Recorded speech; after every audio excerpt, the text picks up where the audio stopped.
Cette conférence va maintenant être enregistrée.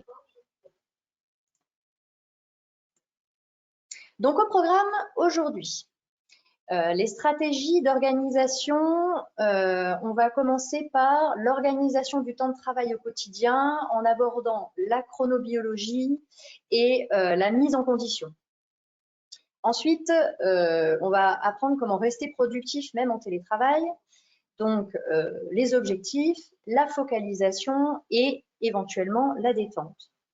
Et enfin, on va préparer la reprise avec les outils végétaux et les priorités et la planification pendant et après le confinement. Alors, pour commencer, l'organisation du travail au quotidien. Donc, pour poursuivre une activité professionnelle à la maison, ça nécessite d'utiliser certaines règles d'organisation du temps qui seront pour certaines d'entre elles applicables sur votre lieu de travail quand vous y retournerez. Donc voilà, ça fonctionne aujourd'hui, mais ça fonctionnera aussi par la suite.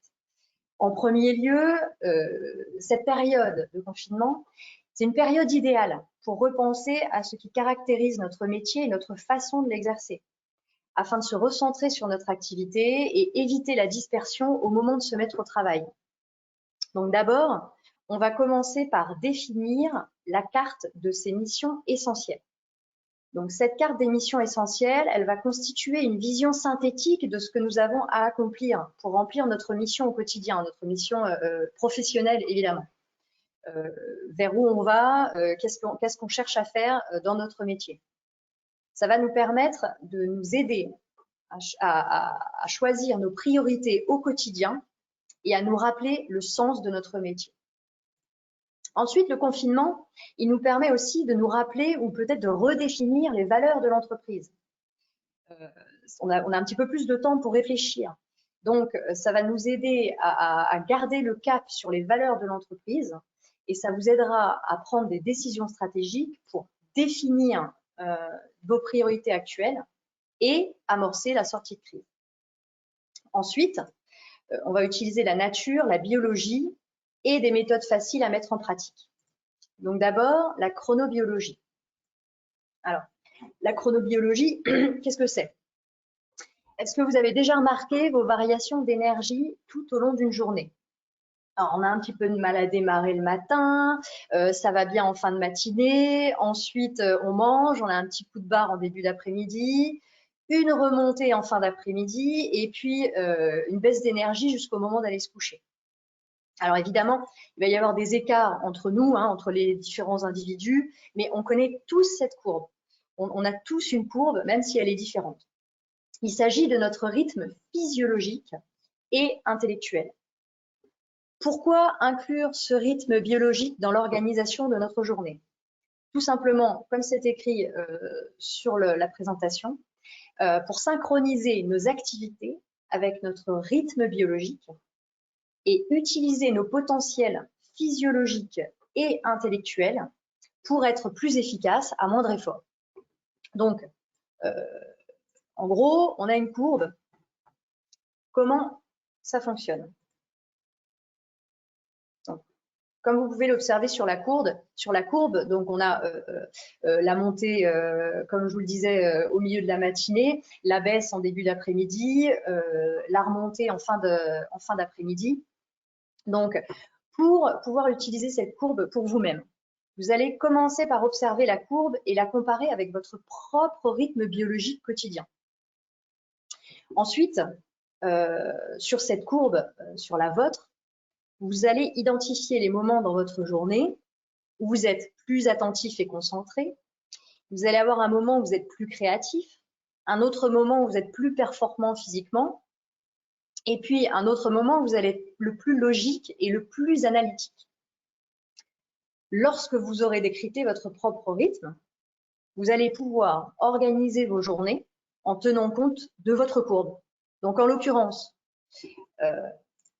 pour vous donner un exemple, on va commencer par le pic du matin. Donc là, on va faire les tâches les plus fastidieuses, les tâches les plus importantes aussi, comme le télétravail ou les devoirs des enfants, parce que c'est le moment de la journée où vous avez le maximum d'énergie.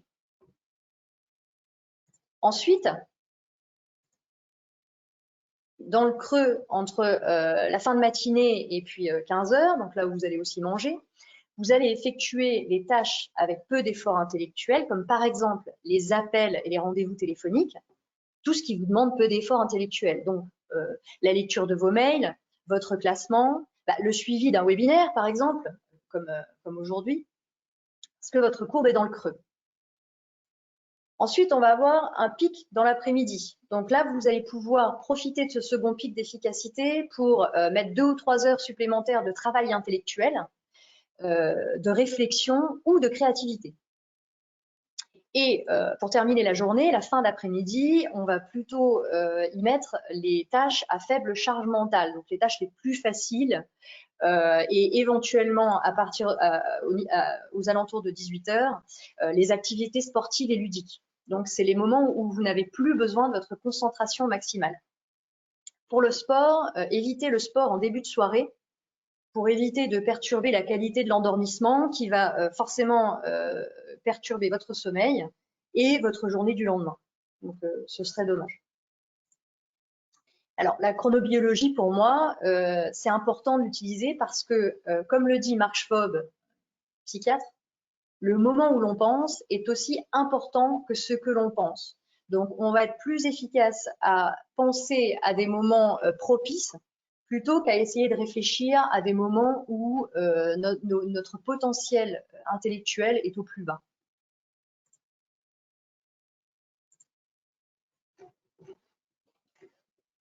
Ensuite, lorsque vous aurez défini comment organiser vos activités selon votre potentiel intellectuel, vous allez devoir créer un environnement, c'est-à-dire un lieu, des horaires propices à votre confort de travail et au maintien de l'équilibre entre vie privée et vie professionnelle.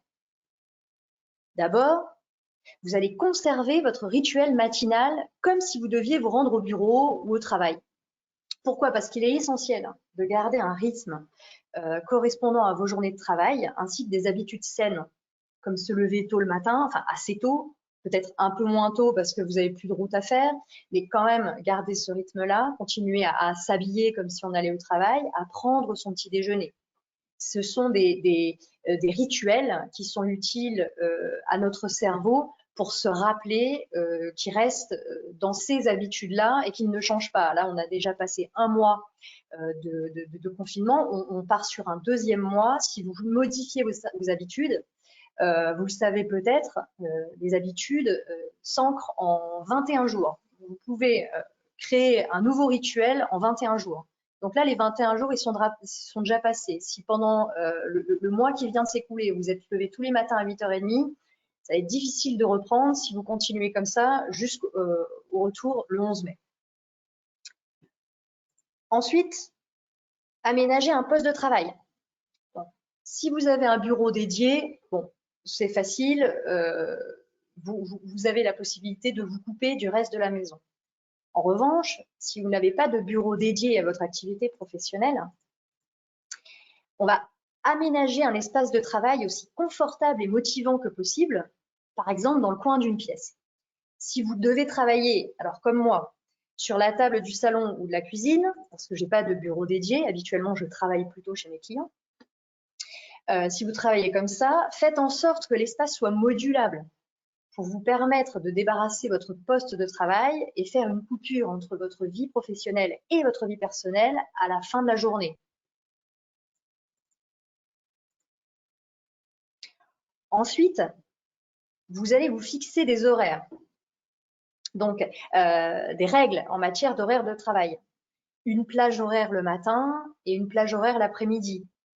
Faire une vraie coupure entre midi pour prendre votre déjeuner. Pas travailler sur l'ordinateur avec un sandwich pour aller plus vite, ça sert à rien, on fait une vraie pause. Et ensuite, on va se fixer un horaire strict de coupure en fin de journée que vous ne dépasserez pas. Par exemple, vous allez décider, à partir de 19h, je ferme mon ordinateur, je boucle tout, je débarrasse la table et je reprendrai le travail demain. Tout ça, c'est tout simplement pour avoir une vraie coupure entre vie pro et vie perso. Et enfin, surtout, évitez l'isolement. Certains de vos contacts vont pouvoir vous aider à prendre du recul grâce à leurs conseils et leurs retours d'expérience. Vous allez pouvoir aussi assister, comme par exemple ici, des webinaires et échanger avec des gens. Vous allez peut-être faire un petit peu de réseau. Par exemple, le réseau d'Inabai propose toutes les semaines 2 rencontres gratuites en visioconférence. Donc, ça peut vous aider à ne pas rester seul. Vous allez aussi instaurer une prise de contact éventuellement quotidienne, même courte, avec votre équipe si vous en avez une, par téléphone ou par visio, et ainsi leur éviter l'isolement à eux comme à vous. Alors, est-ce qu'à la fin de cette partie, vous avez des questions?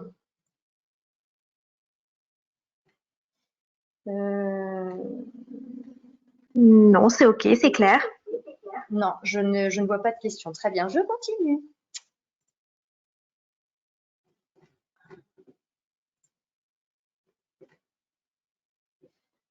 Ensuite, restez productif, même en télétravail.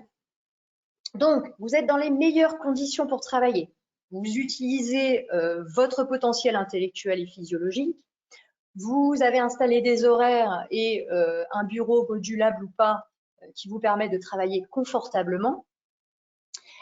Vous pouvez à présent mettre en place une certaine discipline pour réaliser vos tâches de manière efficace et donc continuer à être productif malgré ce nouvel environnement. Alors, avant de rentrer dans les sujets les plus importants pour le travail individuel, si vous travaillez avec une équipe, quelle que soit sa taille, il y a 3 points de vigilance sur lesquels je souhaiterais attirer votre attention pour permettre à votre équipe de rester également productive. Évidemment, de manière bienveillante. On n'est pas là pour leur faire réaliser le maximum en ce moment, parce qu'on est tous dans des conditions un peu particulières. Alors d'abord, faire preuve d'exemplarité. La règle d'or, quand on travaille avec une équipe, surtout comme ça à distance, ça va être de se montrer exemplaire face à ces équipes. Montrer votre implication incitera vos collaborateurs à redoubler d'efforts pour sauver l'entreprise s'ils vous voient aussi dans cette même situation. Ensuite, conservez une attitude positive et transmettez-la à votre équipe. Préparez le long terme en insistant sur les bonnes pratiques et en les préservant d'une situation sur laquelle ils ne peuvent pas agir. Et enfin, la communication. Communiquez au maximum. Contactez vos collaborateurs un par un pour faire un point de leur situation. Accueillez éventuellement leur manque d'efficacité durant cette période de manière bienveillante. Soyez à leur écoute. Je sais que ce n'est pas forcément facile, mais on ne peut absolument pas être aussi efficace en ce moment que dans des conditions habituelles. Rien que pour les personnes, j'y pense beaucoup parce que je n'ai pas d'enfants, j'ai cette chance en l'occurrence, mais il y a des personnes qui travaillent actuellement en télétravail et qui ont des enfants. Ce n'est pas une situation extrêmement confortable. Donc, on peut aussi être compréhensif. Alors, être à leur écoute, c'est leur demander où est-ce qu'ils en sont, de quoi ils ont besoin en ce moment par rapport à la situation de l'entreprise. Soyez transparent et précis, expliquez-leur la situation posément, clairement et sans détour. Ça leur permettra de réduire leurs angoisses et d'augmenter leur confiance en vous, en fait. À partir du moment où vous êtes transparent, forcément, ils sentiront votre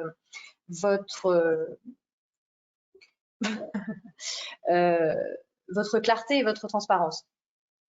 Présentez-leur éventuellement votre plan de reprise de l'activité. Aidez-les à prioriser leurs tâches, s'ils en ont, et planifier ce qui n'est pas urgent. Éventuellement, pour vous accorder un champ d'action plus large sur vos urgences actuelles, déléguez un maximum et ça leur montrera votre confiance dans leurs compétences. Ensuite, de manière individuelle, pour rester productif, le premier point, l'essentiel pour moi, c'est fixez-vous des objectifs de réalisation dans votre journée. Si vous n'avez pas l'habitude de travailler avec cette méthode des objectifs, commencez par des objectifs facilement réalisables. Vous serez d'autant plus motivé pour vous et pour en fixer aux autres. pour vous en fixer d'autres et pour en fixer aux autres, évidemment, si vous avez une équipe, par exemple. Ces objectifs, ils peuvent être quantitatifs, ils peuvent être qualitatifs, professionnels, personnels, qu'importe. C'est pas tellement important. Ce qui est important, c'est de fixer des objectifs. Donc, par exemple, aujourd'hui, j'appelle 5 prospects. Aujourd'hui, je prépare mon mailing en 2 heures, ou alors je joue 1 heure avec le petit. Dans l'idéal, afin d'utiliser votre meilleure énergie à bon escient, commencez par une tâche que vous n'aimez pas faire en début de journée, quand vous êtes au pic de votre énergie, et puis après, vous allez le suivre, par exemple, de 2 tâches qui vous paraissent supportables, voire que vous aimez bien. Là, en l'occurrence, ma petite astuce, ça s'appelle manger votre crapaud. Donc, manger son crapaud, c'est quoi? Au début de la journée, vous allez manger votre crapaud et vous trouverez alors l'ensemble des actions suivantes beaucoup plus agréables et digestes. Voilà, si on commence par le plus difficile, après, tout le reste est beaucoup plus facile. Ensuite, soyez focus. Évitez de faire plusieurs tâches en même temps, vous gagnerez en efficacité. Il est plus épuisant pour notre cerveau d'être interrompu et de mettre du temps à se reconcentrer que de rester concentré durant une période définie. Ça, c'est assez important, un objectif à la fois. Ensuite, limitez les distractions et les sollicitations. Donc, coupez votre téléphone, isolez-vous autant que possible, ou alors utilisez des règles avec votre famille ou votre entourage pour fixer les horaires auxquels vous ne voulez pas être dérangé et d'autres horaires éventuellement où vous êtes disponible. Fermez votre boîte mail, retirez toute source de distraction. Alors, je vais vous donner un exemple de source de distraction. Moi, j'ai un gros défaut, c'est la télé. Enfin, la télé, c'est pas la télé, c'est Netflix. Voilà. Donc, je ne peux pas travailler dans une pièce où j'ai Netflix à disposition. Donc, je trouve un autre endroit ou alors je plante la télécommande. Ça m'arrive. Donc, retirez toute source de distraction. Si, par exemple, une idée vous vient à propos d'un autre sujet que sur lequel vous êtes en train de travailler, notez-le et revenez-y plus tard. Ça vous permet de rester concentré. Déterminez ensuite à quel moment vous êtes le plus enclin à vous concentrer, puis choisissez l'objectif que vous souhaitez atteindre. Si celui-ci vous demande plus de 1h30 de travail, si vous savez déjà à l'avance que vous allez mettre plus d'1h30, découpez-le en sous-objectifs réalisables, dans une durée d'environ 45 minutes à 1 heure. Ça va vous permettre de rester vraiment concentré pendant cette période. Vous faites une petite pause après et puis vous reprenez. Mais ne cherchez pas à dépasser la durée de 1h30 de concentration parce que à un moment, votre cerveau il va décrocher. Enfin, pensez à vous détendre. Le stress possède certes une utilité sur le court terme, on le sait tous. Mais ce pic d'adrénaline va rapidement devenir toxique si on le laisse s'installer trop durablement. Et actuellement, le durable, c'est 2 mois. Donc, on ne peut pas rester stressé toute la journée, toute la semaine. Donc, quand vous êtes au travail, quand vous êtes dans des journées où vous travaillez, accordez-vous des moments de détente. Tous les moyens sont bons pour décompresser et refaire le plein d'énergie et d'ondes positives. Pendant l'heure qu'on nous propose de sortie, allez vous détendre, marchez un peu, courir, à l'intérieur, jouer, amusez-vous avec votre famille ou vos animaux de compagnie, mais changez-vous les idées. Et puis, pensez également à faire des pauses de 5 minutes toutes les heures ou 10 minutes toutes les heures 30. Donc, c'est des pauses courtes, mais régulières. Reposez votre cerveau. C'est très important pour rester productif et garder l'esprit clair. En ce moment, on a beaucoup besoin de garder l'esprit clair. Respirer et se détendre, ça permet au cerveau de s'aérer un petit peu et de garder ses idées en place. Ne vous laissez pas envahir par la sidération causée par cette situation de crise. Prenez au contraire le problème à bras-le-corps pour mettre en place des actions et prendre des décisions efficaces. c'est un excellent moyen de transformer le problème qu'on vit actuellement, en une opportunité pour votre entreprise.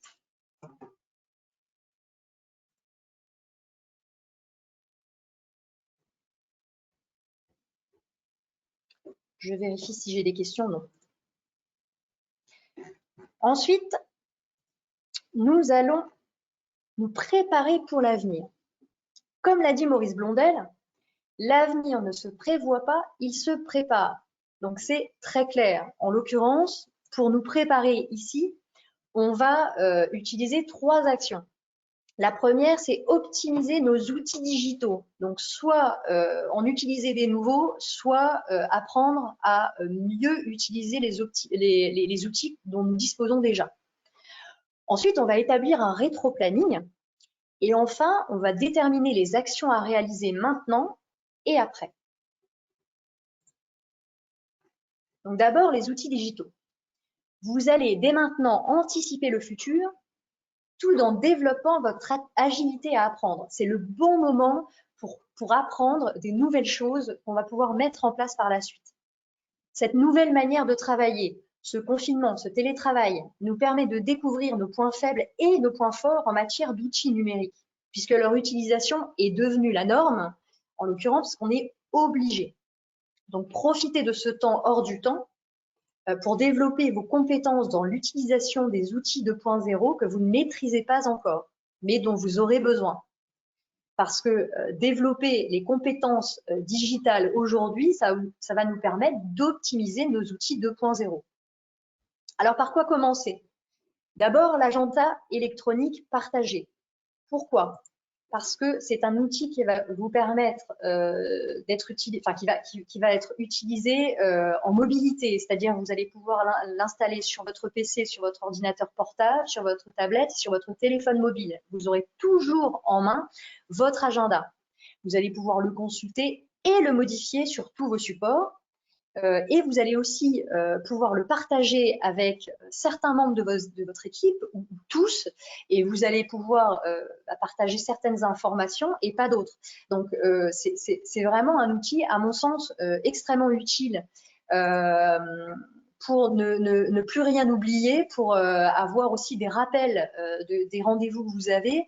Vous allez pouvoir y intégrer votre vie privée, votre vie professionnelle. Vous allez pouvoir déplacer les rendez-vous que vous avez très facilement, beaucoup plus facilement que sur un agenda papier. Donc, en outil d'agenda partagé, d'abord, j'ai Google Agenda, qui est très, très pratique, tout comme Outlook d'ailleurs, puisqu'ils sont très facilement installables donc, sur PC et sur le téléphone portable et très facile d'utilisation.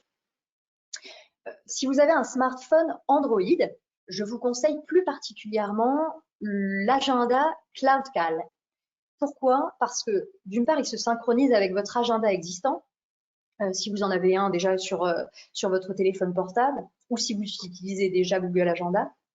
Et CloudCal, il vous apporte un résultat très, très visuel de vos journées et très ludique. Donc, ça peut être sympa d'ajouter un petit peu de couleur dans son agenda. Et alors, si vous travaillez avec Apple sur Mac et iPhone, l'application iCal est très, très complète et elle peut également être synchronisée avec un agenda Google. Ensuite, les réunions de travail à distance. Comme on est déjà en train de le faire, même pour les plus réfractaires d'entre nous, et croyez-moi, il y a un mois, j'aurais jamais cru pouvoir suivre des réunions à distance ou bien animer un webinaire. Pourquoi ne pas mettre en place la réunion 2.0 aujourd'hui et se familiariser avec les outils disponibles sur le marché? En ce moment, on est obligé de le faire. Pourquoi ne pas les mettre en place aujourd'hui pour les utiliser demain et optimiser notre temps et nos rendez-vous en les effectuant à distance plutôt que de nous rendre systématiquement chez notre client ou notre fournisseur pour avoir une conversation. Donc, en premier lieu, Jitsi Meet. Alors, Jitsi Meet, je l'ai utilisé hier. Si vous avez besoin de faire des visioconférences ou des webinaires, très sincèrement, je vous le conseille. Jitsi Meet ou alors jitsi.org, c'est la même chose. C'est un outil open source qui est totalement gratuit et totalement accessible en ligne. Vous tapez Jitsi sur Internet et vous pouvez directement vous connecter sur une visioconférence et envoyer un lien à toutes les personnes que vous souhaitez contacter. C'est très facile d'utilisation et très très rapide. Il n'y a pas du tout besoin de connaissances particulières. Ensuite, GoToMeeting, que nous utilisons actuellement et que moi-même j'utilise pour la première fois, qui est très facile d'utilisation aussi. Il va y avoir un petit abonnement mensuel, je crois, d'une dizaine d'euros. Mais c'est très pratique parce que vous avez la possibilité d'organiser des visioconférences comme aujourd'hui, mais vous avez aussi la possibilité de créer une salle de réunion sur laquelle vous pouvez retrouver des personnes de votre équipe, par exemple, très régulièrement. Vous vous envoyez un texto, vous dites bon bah on se retrouve dans la salle de réunion à telle heure, et en fait la salle de réunion est toujours ouverte. C'est très très pratique. J'ai trouvé ça très très sympa comme option. Et enfin pour le travail notamment en équipe, on a Microsoft Teams qui est disponible dans Office 365, Microsoft, qui est un outil très très complet puisqu'il permet de créer à l'intérieur du logiciel, ça permet de créer des équipes, d'organiser des réunions audio ou vidéo et encore mieux de partager ou modifier des fichiers directement pendant la réunion. Donc là, vous n'avez plus besoin de travailler au même endroit pour collaborer sur des dossiers communs. Là, pour les équipes qui sont actuellement en télétravail et dispersées chacune chez elles, c'est ultra pratique pour travailler en commun. Et enfin, comme outil indispensable aujourd'hui, c'est le cloud. Pour travailler à distance de son bureau et avoir accès à ses documents partout, c'est utile de disposer d'un outil de stockage de documents qui peut être accessible par l'ensemble de vos collaborateurs si vous en avez, et aussi depuis tous les supports dont vous disposez, donc depuis votre ordinateur, mais aussi depuis votre téléphone portable. Donc, en premier lieu, Microsoft OneDrive, qui est aussi présent dans la suite Office 365, alors qui est gratuit jusqu'à 5 MO, et au-delà, c'est une dizaine d'euros par mois. Ensuite, vous avez Dropbox, qui permet un gros espace de stockage à partir de 5 téraoctets. Donc là, vous avez une possibilité énorme de partager des fichiers avec votre équipe pour 10 euros par mois. Ensuite, si vous avez vraiment des fichiers énormes, comme par exemple, j'ai l'exemple du webinaire, un webinaire de 2 heures, ça pèse à peu près 500 mégaoctets. Donc, quand vous avez ce genre de fichiers à partager, alors là, plus de cloud, on va utiliser WeTransfer, qui permet d'envoyer ponctuellement des fichiers trop lourds par mail. Donc, c'est un cloud, mais c'est temporaire en fait. Ça vous permet de transférer simplement les fichiers.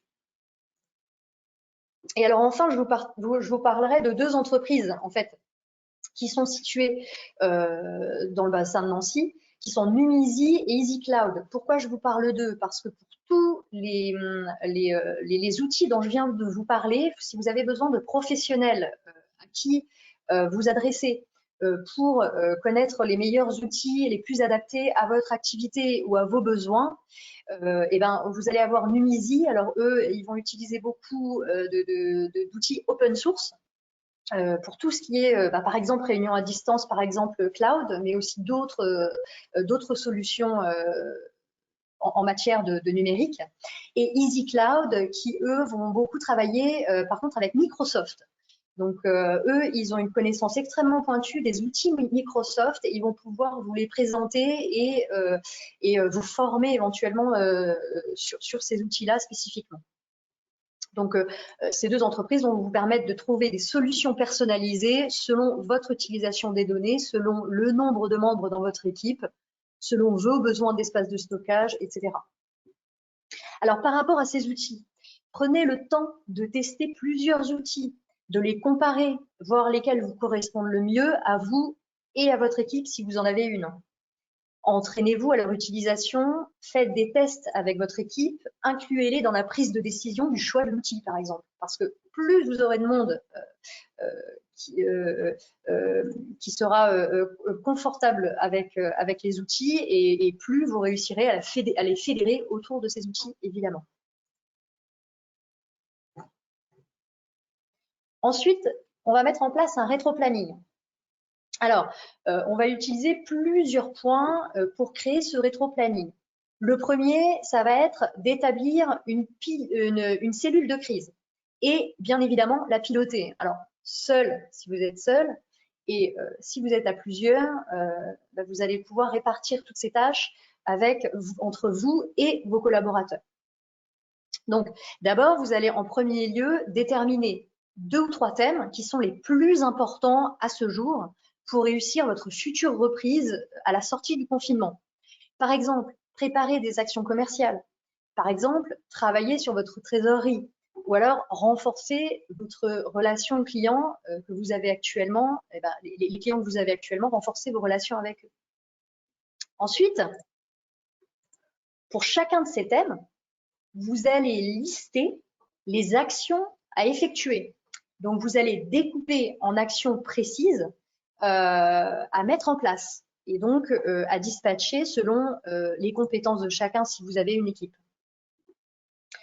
Ensuite, lorsque vous avez défini toutes ces actions, vous allez découper ces actions en tâches de moins d'1h30. Alors, ce n'est pas forcément une action très facile à réaliser et pourtant, ça va vous permettre de gagner un temps considérable ensuite et d'être beaucoup plus efficace. Donc, vous allez estimer le temps de chaque action. Par exemple, mettre à jour votre fichier prospect actuellement. Vous allez définir que là, vous en avez pour 6 heures. Eh bien, au lieu de vous faire 6 heures dans une journée d'affilée, vous allez découper ça en 4 fois et vous allez peut-être faire ça en 2 fois 3 heures, chacune de 3 heures étant entrecoupée d'une pause.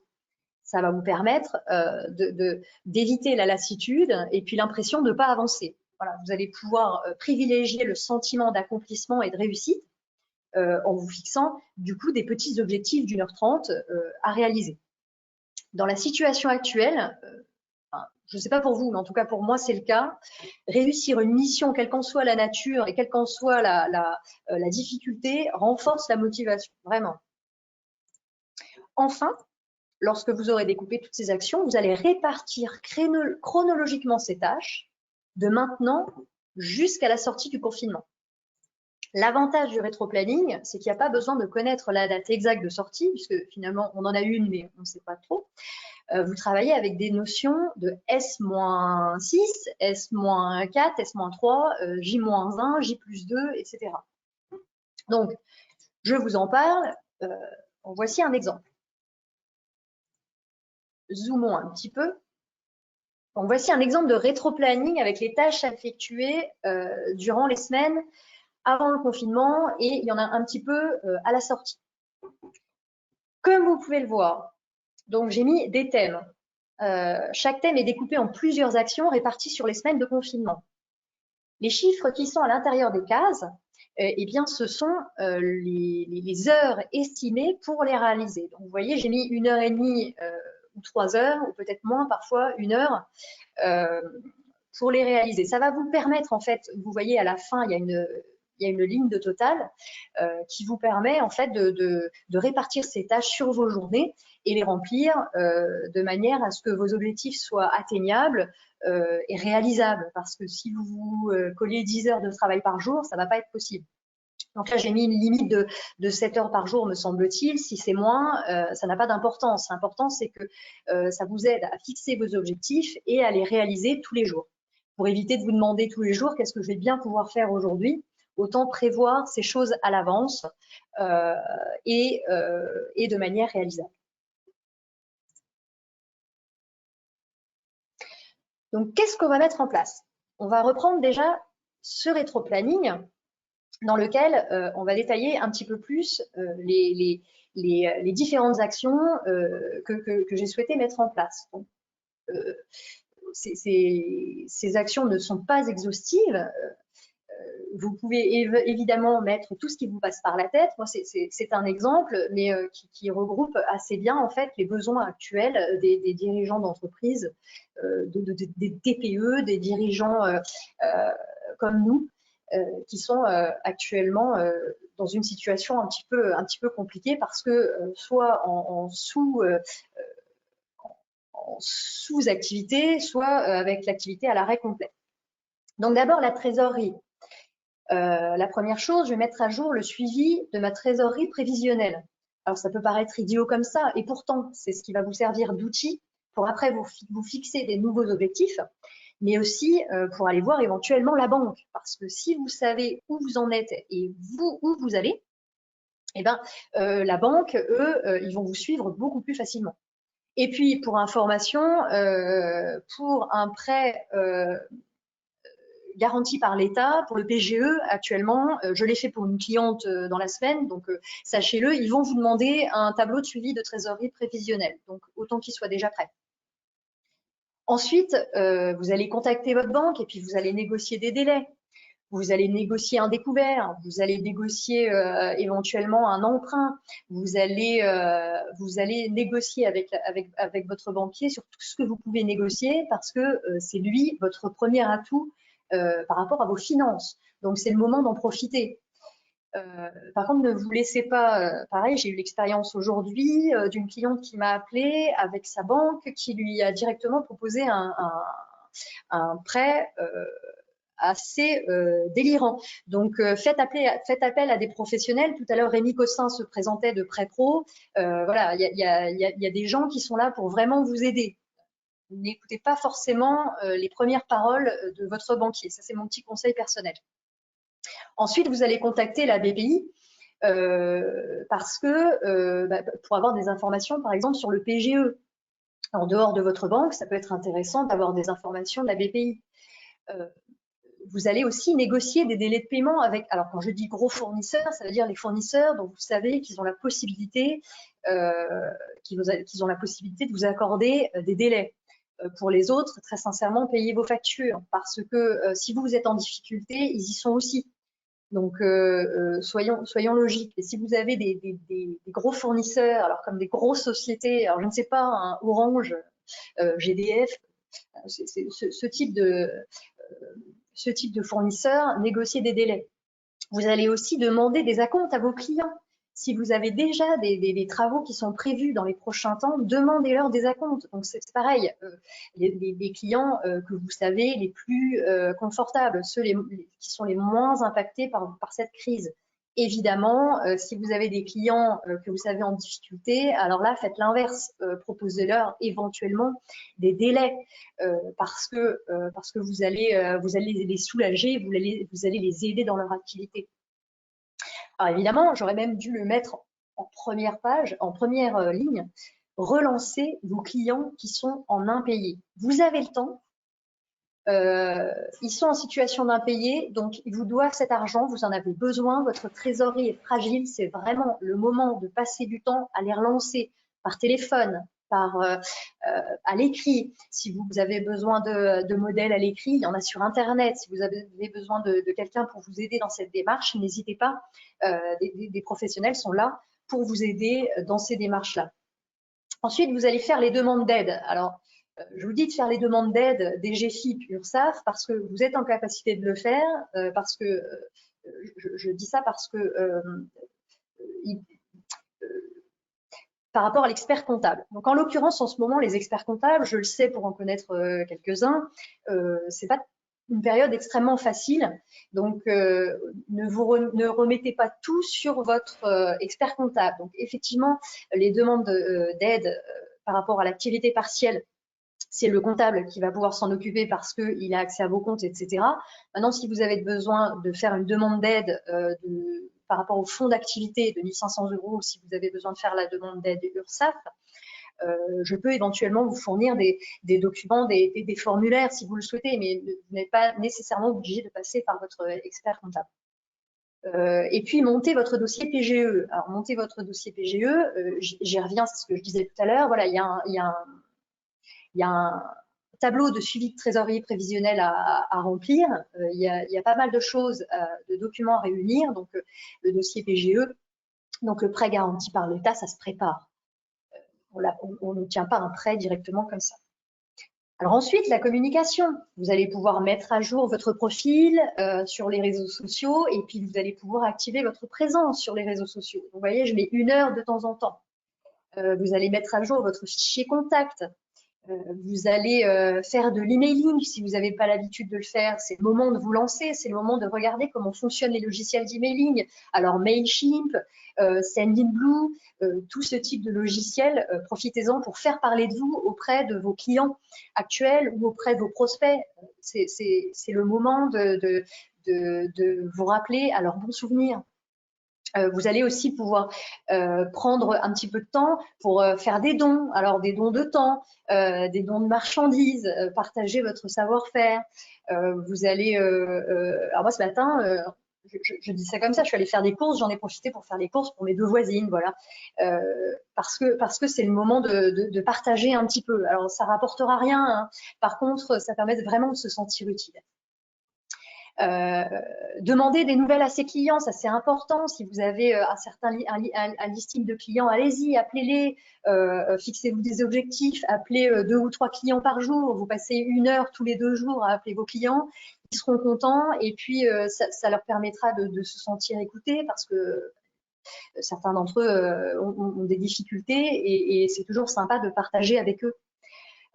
Animer un webinaire, par exemple. Donc, le temps de préparation, le temps du webinaire sont des temps qui vont vous permettre de partager avec d'autres chefs d'entreprise. Préparer un plan d'action commerciale. Donc, ça, c'est pareil. Si d'habitude, vous n'avez pas le temps, vous avez le temps d'y réfléchir. Mettre en place l'opération commerciale. Ça, c'est des choses qui prennent du temps. Et là, en ce moment, vous avez le temps de vous exercer à le faire.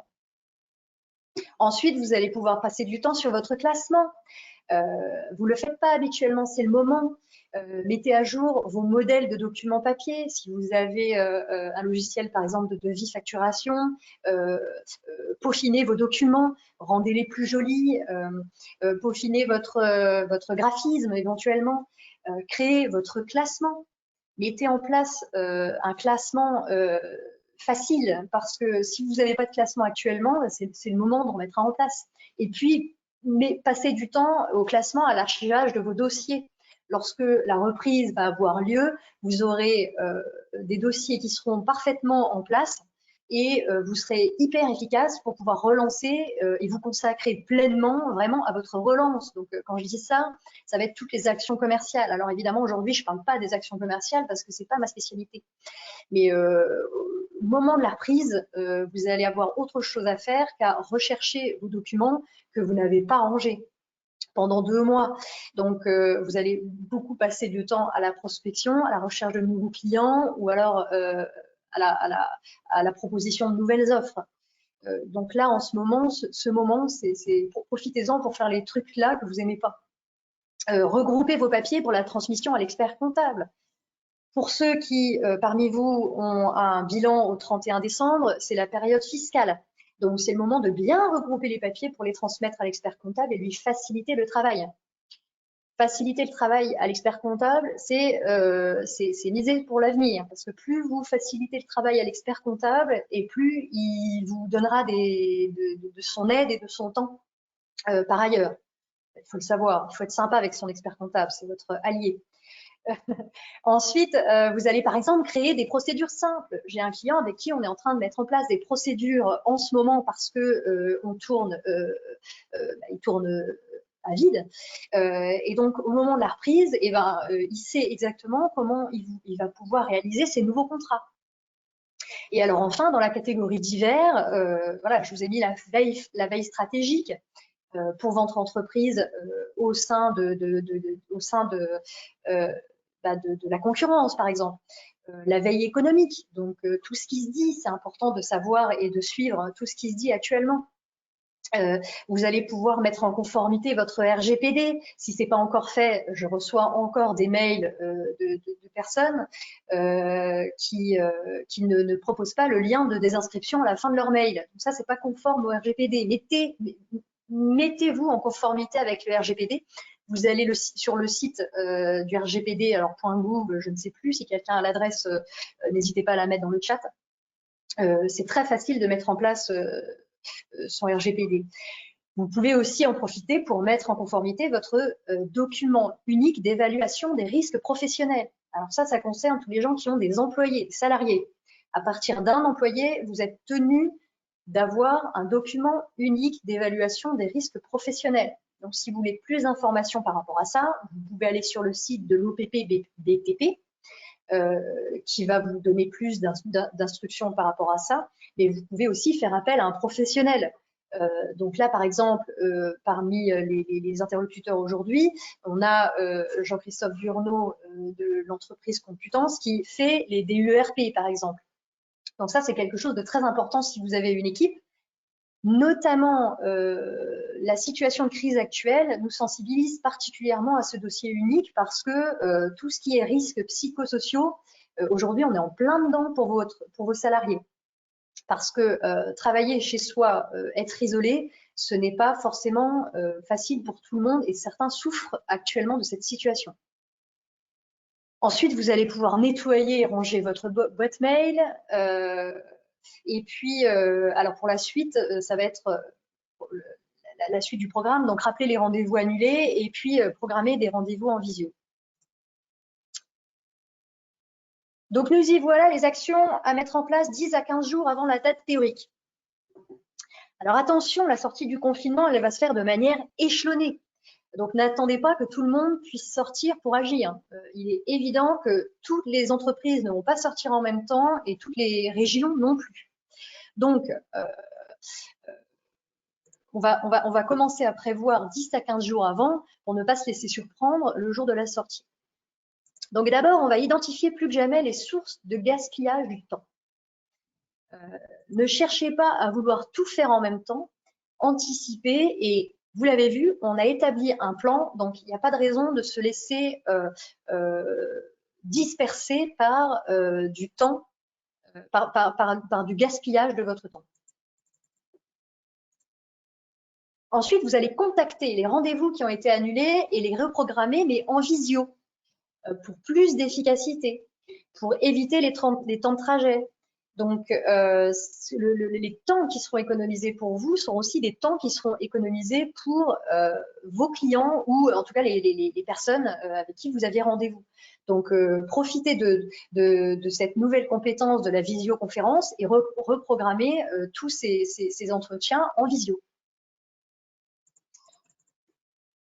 Ensuite, vous allez revaloriser, réétudier les attentes de vos clients et mettre en place une offre plus. Alors, qu'est-ce que j'appelle une offre plus?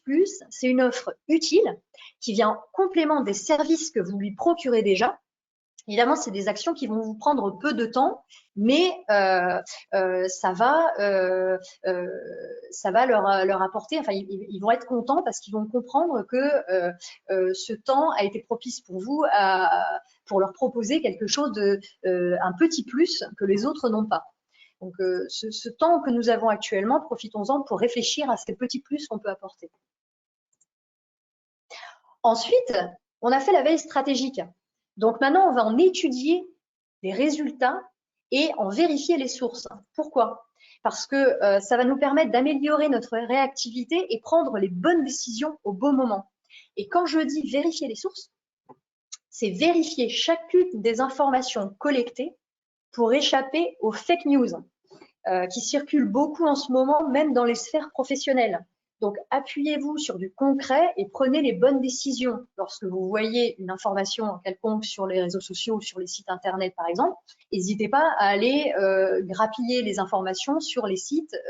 Là, actuellement, sur tous les sites qui finissent par .gouv.fr, vous avez les véritables informations et vous risquez pas de vous laisser avoir par des fausses informations. Alors ensuite, fixez-vous des objectifs de la reprise par rapport à votre période de confinement. Alors, qu'est-ce que je veux dire par là? Si vous avez continué votre activité durant le confinement, vous avez une base pour vous fixer un objectif à réaliser pour la première semaine de démarrage. Donc, suite à votre première semaine de débarrage, vous allez vous refixer un objectif pour la deuxième semaine en vous basant sur l'atteinte de l'objectif de la première. Je ne sais pas si c'est clair. Le chiffre d'affaires, ça va vraiment être pour les personnes qui ont réussi à continuer leur activité durant le confinement. En revanche, si votre activité a été totalement suspendue, fixez-vous plutôt des objectifs d'action à réaliser pour la semaine de démarrage. Par exemple, fixer un objectif de nombre de personnes à contacter ou alors de nombre de rendez-vous à obtenir suite à vos appels. Mais en tout cas, pas d'objectif de chiffre d'affaires parce que ça pourrait vraiment être décourageant. Parce que nous ne savons pas à quel rythme l'économie va repartir. Donc, ne vous fixez pas des objectifs sur aucune base parce que voilà, si vous tombez à côté, ça risque d'être plus négatif que positif. Une fois que vous avez fait tout ça, ben vous êtes prêt. Voilà, vous êtes prêt à la reprise et arrive enfin la semaine du déconfinement. Alors, pour la semaine du déconfinement, là, j'ai pas vraiment des actions à vous donner puisque vous avez pu déterminer ce type d'action en amont pendant le confinement.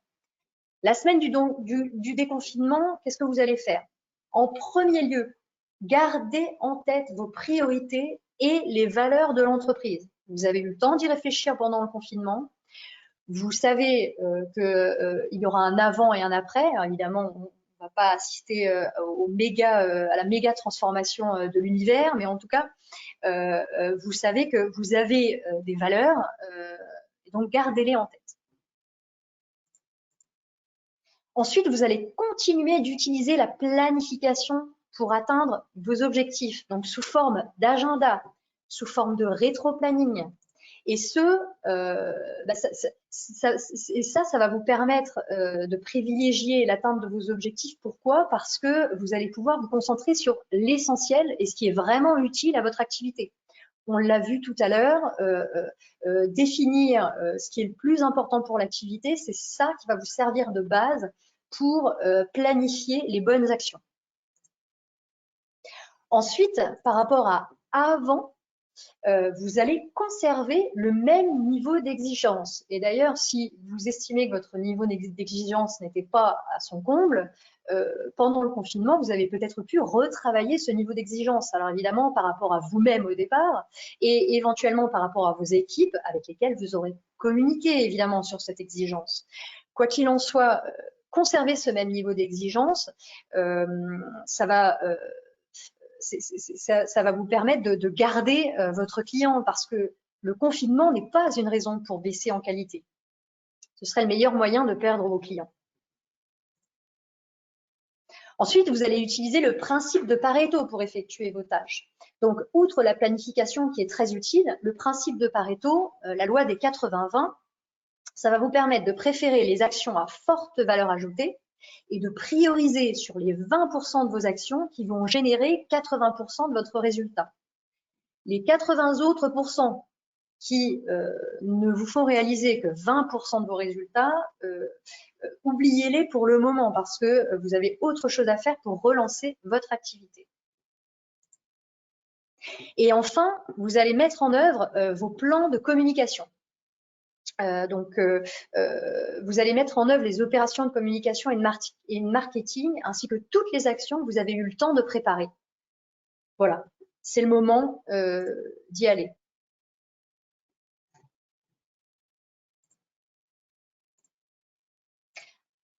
Alors, pour terminer, je vous dirais que ce confinement, c'est le moment de transformer une contrainte en valeur.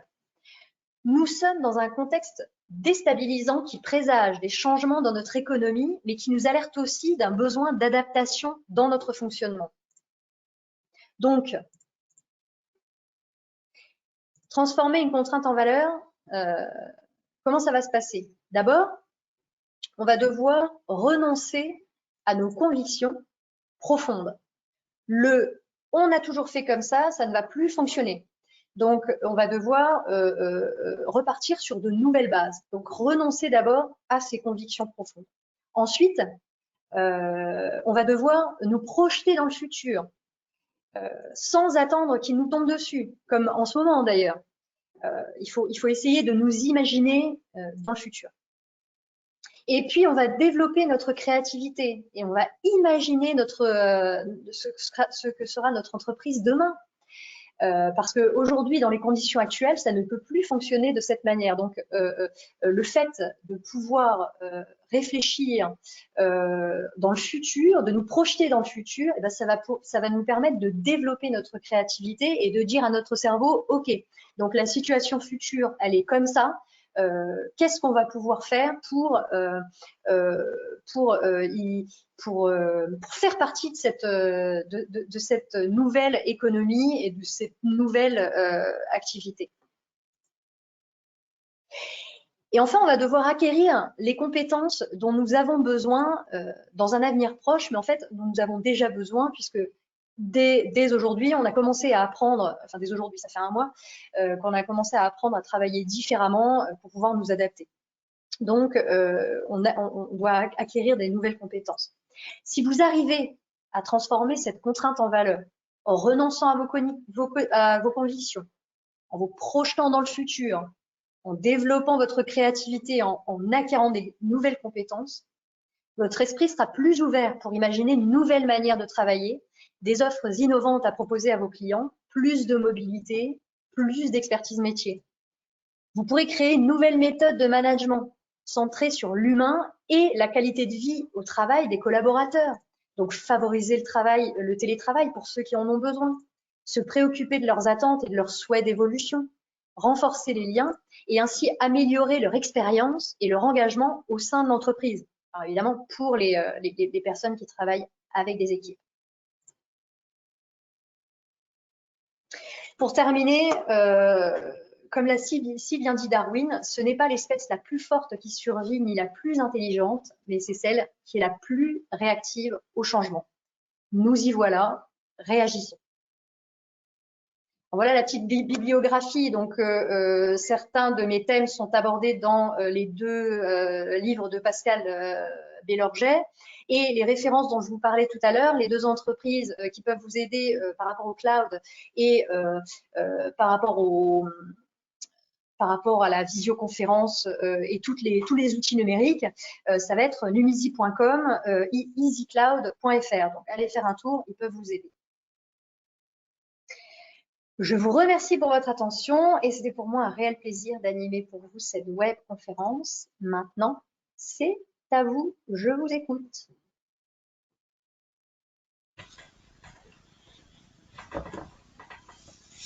Hop. Je vais remettre, je vais regarder l'équipe. Qui est là? N'hésitez pas à remettre vos micros parce que sinon on ne vous entend pas. Alors, combien de personnes autorisées? Combien de personnes autorisées par rapport à Zoom Visio, c'est très bien. Sandrine Zoom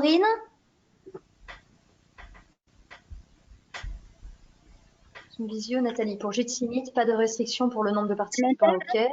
OK, voilà. L'Aurélia, ce tableau, il fait avec quel outil? L'Aurélia, tu es là? Ouais, je suis là. Est-ce que tu m'entends? Eh ben, je te l'envoie si tu veux, c'est fait par Excel. Ah ouais, ok, bah super, merci à toi. Je l'envoie par mail à qui le souhaite.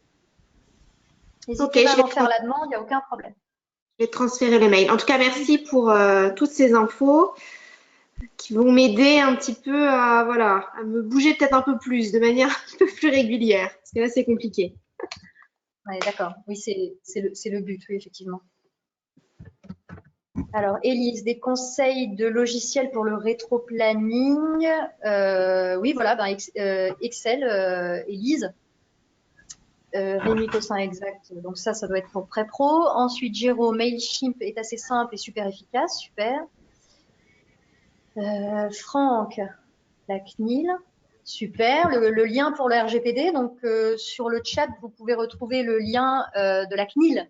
Oui, pour mettre à jour votre RGPD.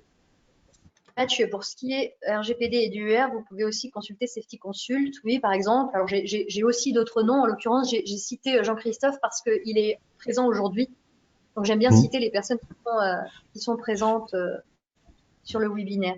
Zoom Visio est gratuit pour 3-4 personnes, au-delà payant, et arrive très vite à être très cher, de plus par sécurité, donc évitez de partager. Voilà. C'est pour ça, Sandrine, que j'ai voulu essayer GoToMeeting et que j'ai essayé Jitsi aussi. C'est parce que voilà, Zoom, il semblerait qu'il y ait quelques petits problèmes de confidentialité, donc à utiliser uniquement avec un mail professionnel, surtout pas personnel, et puis surtout de ne pas partager des documents confidentiels. Véronique, le DURP est-il obligatoire s'il n'y a que des salariés assimilés?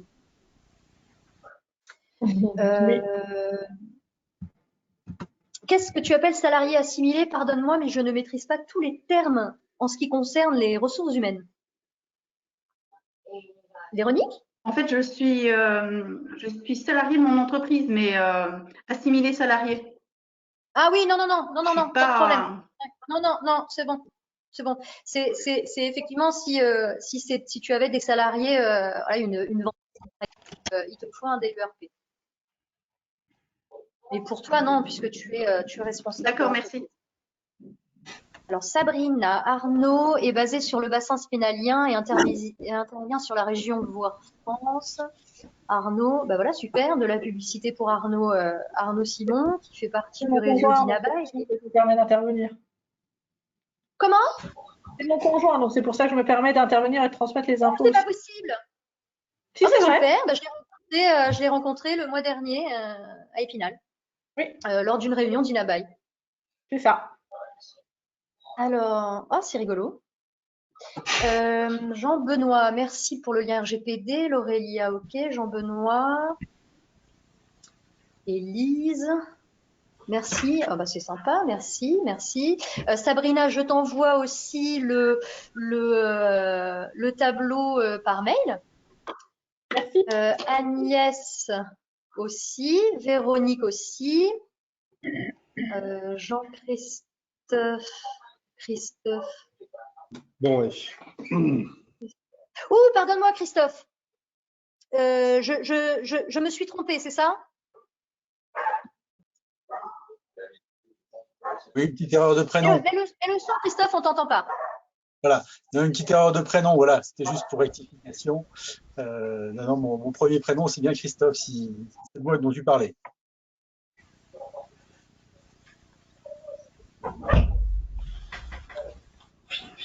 Je remets mon micro. Oui, pardonnez-moi, c'était pas du tout Jean-Christophe, c'était Christophe Pierrat d'Aeras Conseil. Excuse-moi, Christophe. Oui. Effectivement, le DURP, c'est toi. Alors, pourquoi j'ai parlé de Jean-Christophe? J'ai parlé de Jean-Christophe plutôt par rapport au numérique. Il est parti tout à l'heure. C'est une confusion. Alors là, je m'excuse platement. Alors, le rétro-planning, ok. Jean-Benoît Pasquereau, pour l'organisation d'une manière générale, vous pouvez utiliser Mind Manager. Alors, est-ce que tu peux nous en parler?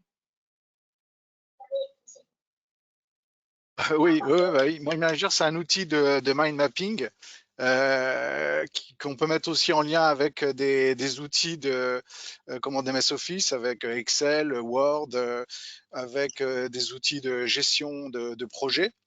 Ça permet aussi de réaliser un classement. Il a aussi un outil Gantt intégré. Donc, c'est intéressant. Ça permet de travailler assez rapidement, de classer et de retrouver facilement tous les éléments dont on a besoin par thème, par exemple. Ça coûte 160 €, 160 € hors taxe. Vous n'êtes pas obligé d'acheter une licence tous les ans. D'accord. Ok, merci pour cet outil. Je ne connaissais pas, je vais me renseigner. Bien, alors est-ce qu'il y a d'autres questions? J'ai bien noté toutes les personnes qui m'ont demandé le tableau. Je vous envoie ça là tout à l'heure. Dans l'après-midi, je vous envoie ça. Écoutez, si vous n'avez plus de questions, on va pouvoir terminer cette intervention. Je vous remercie en tout cas beaucoup pour votre écoute et pour votre participation. Si vous avez besoin de quoi que ce soit, n'hésitez pas à me contacter. Je suis plutôt disponible en ce moment. Donc voilà, si vous avez besoin d'aide au niveau de votre organisation, par exemple, ou alors d'autres choses, hein, des documents, des modèles de documents, je peux vous aider. Hein, si vous avez des démarches à effectuer et que vous avez des difficultés actuellement, surtout n'hésitez pas. Et puis, eh bien, je réaliserai peut-être un prochain webinaire si un sujet se dégage, si certaines personnes, enfin, si par exemple il y a des besoins spécifiques pour développer l'un des sujets d'aujourd'hui ou peut-être un autre sujet. Voilà, on a largement le temps jusqu'au 11 mai pour faire de nouvelles interventions. Donc, je vous remercie à tous d'avoir participé et puis je vous souhaite une excellente fin de journée et je vous dis à très bientôt. Au revoir à tous. Valérie, on m'entend pas. Non, je crois qu'elle t'entend pas. Non. Ah, c'est mort. C'est mort. Quelqu'un me parle? Non. Oui, c'est moi. Tu m'entends, Valérie? Mais qui est-ce? C'est Jérôme. Mais c'est Jérôme. Ah, Jérôme, c'est moi. Oui, pardon. Oui, Alors, excuse-moi, les étiquettes, elles sont toutes petites. Pas tout si. Tu parlais de réunion d'Inabaï en visio. Oui. C'est sous quel, c'est quoi le principe qu'ils utilisent? C'est pour faire du réseautage, c'est quoi? Ils utilisent Zoom en fait. Donc c'est tout simplement pour éviter aux chefs d'entreprise de rester isolés. En fait, ils proposent une solution gratuite. Donc tu peux aller sur dinabai.fr rencontre dirigeants. Tu cliques sur l'onglet rencontre dirigeants et tu vas voir que toutes les rencontres en fait aujourd'hui elles ne sont plus en vrai, elles sont en visio et donc elles sont gratuites. Alors c'est tous les mardis de 9h à 11h et puis de 14h à 16h. Tu peux choisir ta session. Et puis, tu te connectes. Et donc, je crois que c'est maximum 10 à 12 participants par session. Et donc, ça va permettre à chacun d'échanger, de présenter son activité, évidemment, hein, comme d'habitude chez Dinabai. Et puis, de partager un petit moment sympa avec d'autres personnes. C'est vraiment sympa parce que si tu es tout seul, voilà, si tu te sens un petit peu tout seul, ça remet un petit peu du baume au cœur, quoi. Et il n'y a pas nécessité d'être adhérent d'Inabai? Non, pas pour les visios. C'est cool. Non, là tu peux y aller, puis ça te permettra en plus de découvrir un petit peu d'Inabai et puis de parler, d'échanger un peu avec Christophe. Ouais. J'ai du mal aujourd'hui, pardon. Avec Fabrice Goebbels, évidemment. Oui, j'en avais rencontré. Bon, j'avais rencontré une personne lorsqu'on avait fait l'événement sur le. Et j'en ai rencontré un autre de Dinabai, mais une autre personne, c'était sur un webinaire, un afterwork du Club des entreprises de Rive-de-Moselle. Ou des DCF, je ne sais plus. Oui. Jean-Benoît, merci pour ta proposition à Jérôme, mais Jérôme, il est à moi. Je l'ai vu en premier. Pardon? Je suis à Valérie. Merci beaucoup. Je suis à Valérie. Je suis à Valérie. Ah, ok. Pas de problème. Je te comprends, Jérôme. Je te comprends, Valérie. Pas de souci. En parlant de Dinabai, d'ailleurs, Rémi, bienvenue chez Dinabai. On a eu une information comme quoi tu étais un de nouveaux adhérents. Effectivement, je viens tout juste d'arriver. Je savais pas d'ailleurs que pour les non-adhérents, c'était possible de faire la visio. Je suis pas si sûr que toi d'ailleurs. Mais si. D'accord. Adhérents et non-adhérents gratuitement. Ok. Et effectivement, il y a aussi à Metz, Jérôme. Voilà. Oui, il y a Metz aussi. Ouais. Et sur Dinabai, il y a aussi des petits déjeuners qui sont organisés depuis ce matin de 8h30 à 9h, un café, une demi-heure, et on peut. Alors ça c'est uniquement pour les adhérents par contre. D'accord. Mais Dinabai est accessible en visio sur toute la France. Pour ceux qui travaillent sur toute la France, il faut aller en